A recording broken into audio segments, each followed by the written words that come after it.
તો મિત્રો આજે છે ને અમે ગ્રાફ્ટિંગ કરેલી છે આ ઓલા પોચા બહુ નહીં એને હવે કાપીને અમે પોટમાં વાવવામાં જઈએ છીએ હવે. તો આ મારી પાસે ઓલી છે કરવટી અને જો અમે તમને બતાવી હવે એને કાપીએ છીએ. જો એ પછી આમાં સક્સેસ જાય તો સારું છે. તો એના મૂળિયા કેટલા મોટા થઈ ગયા છે જો. તો એને અમે કાપી અને જો આ કુંડું બનાવેલું છે અમે આ પાણીનું ઓલું છે કેલ્બો 5 લીટરવાળો તો એમાં સોંપી દઈએ. તો જો મિત્રો આપણે આને કાપી નાખીએ અહીંથી.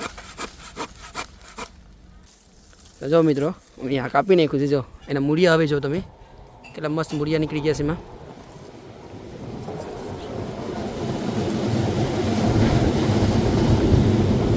તો હવે એને અમે સોંપી દઈએ. જો આ પીપોળો ને બધી એ પાણી ભર્યું છે.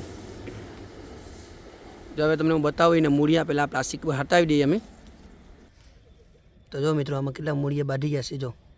હવે એને છે ને આમાં અમે દાટી દઈએ છીએ ને આ કમ્પોસ્ટ નાખી દઈએ. તો જો મિત્રો અમે છે ને આ બોખામાં એટલે પોટમાં મેં બદલી લીધી છે આ પોચું બંબુ. હવે એને મૂકી દઈએ ને મરી જાય ને સારું છે. પોચું બંબુ બની જાય અમારી મહેનત ફેલ જાય. તો પાણી પાઈ દઈએ ને પછી આ અમારા શેડમાં મૂકી દે હું.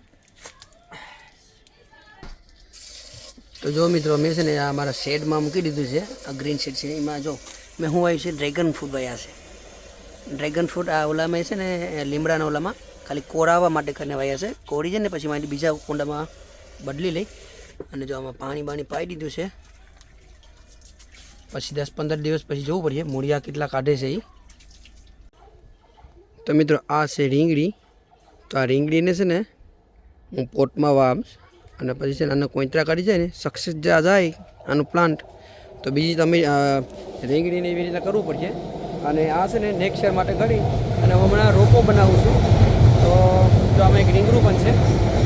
આ જો સક્સેસ જાય ને તો બીજી રીંગણીને પછી એવી રીતે બનાવીને હું છે ને પોટમાં વાવી દે નેક્સ્ટ યર ડાયરેક્ટ છે ને મારે આમાં ઉગાવાસ થાય.